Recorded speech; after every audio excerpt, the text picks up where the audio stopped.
സത്യാത്മാവെന്ന കാര്യസ്ഥൻ വരുമ്പോൾ അവൻ വന്ന് പാപത്തെക്കുറിച്ചും നീതിയെക്കുറിച്ചും ന്യായവിധിയെക്കുറിച്ചും ലോകത്തിന് ബോധം വരുത്തും.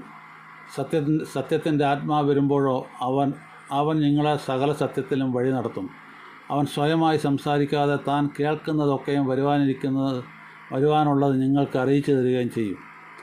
അവൻ എനിക്കുള്ളതിൽ നിന്നെടുത്ത് നിങ്ങൾക്ക് അറിയിച്ചു തരുന്നതുകൊണ്ട് എന്നെ മഹത്വപ്പെടുത്തും. പിതാവിനുള്ളത് ഒക്കെയും എനിക്കുള്ളത്. അതുകൊണ്ടത്രേ അവൻ എനിക്കുള്ളതിൽ നിന്ന് എടുത്ത് നിങ്ങൾക്ക് അറിയിച്ചു തരും എന്ന് ഞാൻ പറഞ്ഞത്. യേശു തൻ്റെ വരാനുള്ള കുരിശുമരണത്തെപ്പറ്റിയും ഉയർത്തെഴുന്നേൽപ്പിനെപ്പറ്റിയാണ് ഇപ്രകാരം പറഞ്ഞത്: കുറഞ്ഞോന്ന് കഴിഞ്ഞിട്ട് നിങ്ങൾ എന്നെ കാണുകയില്ല, പിന്നെയും കുറഞ്ഞോന്ന് കഴിഞ്ഞിട്ട് നിങ്ങൾ എന്നെ കാണും. അവൻ്റെ ശിഷ്യന്മാരിൽ ചിലർ, കുറഞ്ഞോന്ന് കഴിഞ്ഞിട്ട് നിങ്ങൾ എന്നെ കാണുകയില്ല, പിന്നെയും കുറഞ്ഞോന്ന് കഴിഞ്ഞിട്ട് എന്നെ കാണും എന്നും പിതാവിൻ്റെ അടുക്കൽ പോകുന്നു എന്നും അവൻ നമ്മോട് ഈ പറയുന്നത്. ആമേൻ, ആമേൻ.